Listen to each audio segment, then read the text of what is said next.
За тез нь болохоор 6 сартай байхад нь эхэлсэн. 6 сартай байхад нь эхлээд хацар дээр нь гарч эхлээд дараа нь тэрний тухайн үед нь тос зүрхэд одоо тосоо зүрхэд тухайн үед нам дарагдж арилж исэн боловч ой гарантаагаас нь 2-3 сартаагаас ахуулаад ерөнхийдөө ер нь биеэр нь гараад эхэлсэн байгаа.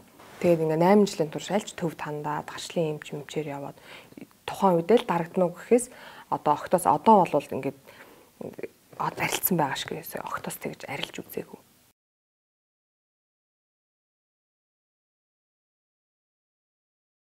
Байнгын одоо ингэж маач уртаа тэрнээсээ болоод стресстэй, амар стресстэй, тогтворгүй, шүн унтаж чадахгүй тийм байдалтай ингэж байдаг. Ерөнхийдөө бол одоо ингэ 8 жилийн турш тийм байсан.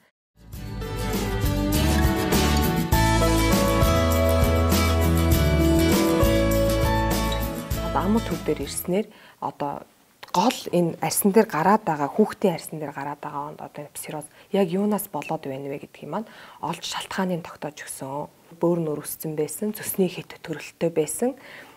Тэрэнд нь таарсан үр тариа бэлтгэлийг бит хоёрт өгж мөн тохирох өөрийн биений хүүхдийн өөрийнх нь биений онцлог таарсан хоолны дэглэмийг зааж өгснөөр бит хоёр тэрийг 10 хоног барьсан минийхөө те 10 хоног бариад бит хоёр тэрийг эхний 2-3 хоногт л үр дүн нь мэдэгдээд арьсан загтнахаа болоод арьсны улаалт хавдалт нь буугаад ерөнхийдөө яр шарах нь ингэж хатаж эхэлсэн байна.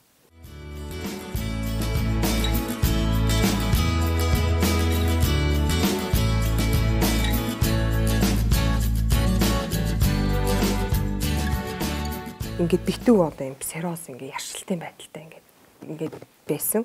Одоо энэ нь одоо ингээ бүхэл биеэрээ нүүр нь бол байнга ингэж хавдаж улаана, харшил өгдөг, захтна. Тийм байдалтай, тийм завирууд айгүй хэлэрнэ. Тэгээд бүр хүзүү ард агзаараа ингэж гардаг. Одоо минийхүү эргэж хараад үзүүлчих. Хүмүүст эргэж хараад үзүүлчих. Ингэж ард агзаараа ингэж битүү эндээс айхуулаад ингэж гардаг.